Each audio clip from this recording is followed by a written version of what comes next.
ένα χάος και να μην υπάρχουν επίκρες, παράπονα κτλ. Πάνω σε τι θα αποφασίσουμε, πάνω σε τι θα ψηφίσουμε.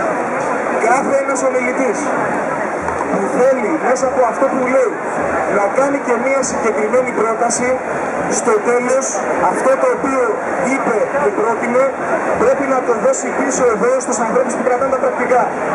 Χωρίς αυτό κανένας μην έρθει στο τέλος και πει μα γιατί και εγώ μια πρόταση και έτσι κι αλλιώς. Για να έχουμε μια σειρά.